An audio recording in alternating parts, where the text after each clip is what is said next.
Maverick, kako si ti mogoče prišel do Huskija, kaj tebe specifično, da si izbral to žival? Kje začeti? Najboljše na začetku. Na začetku. Ali pa na koncu, pa gremo pol na začetku. Najprej pri travmi. In my mother's womb, I knew. 3 million years ago there was a... Reincarnated as a furry.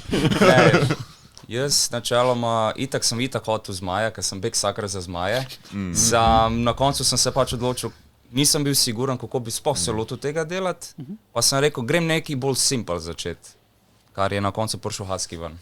To je simpel? A to deluje bolj simpel od tistega, ne vem. Sceno, ne rabim kril, pa ne rabim pol se zajevavati, recimo, kako bi moral te lukne za nos narediti, zmaju.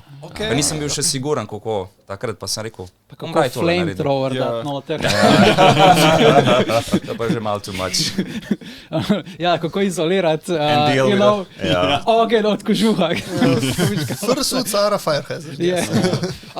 Mislim, imate kakšne osebne izkušnje s tem, da so se kdaj osmodili ali kaj tasga, ko imaš veliko ljudi, veliko električne napeljave okoli, I don't know.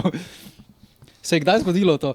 Spomnim se, da sem poslušal o enem konvenčnu, ki je imel precej veliko obiskovalcev, mogoče 10,000 in več. In je MSNBC, se pravi ena od večjih ameriških hiš, je poročala bil je fire hazard tam in potem si videl vse obiskovalce, vse furje tako pred halo in je bil, mislim, da januar, december in so se vsi začeli hagati in je bil tako en velik krog, ko se je hagal.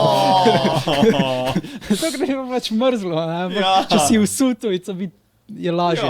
Koliko je sploh v bistvu izoliran sut, ko si znotraj? Čutiš, recimo, če si na prepihu, kakorkoli.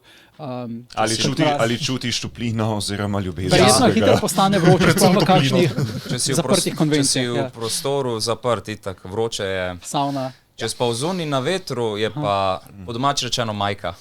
Če zmer je ful vroče, ampak ne umiraš. Aha.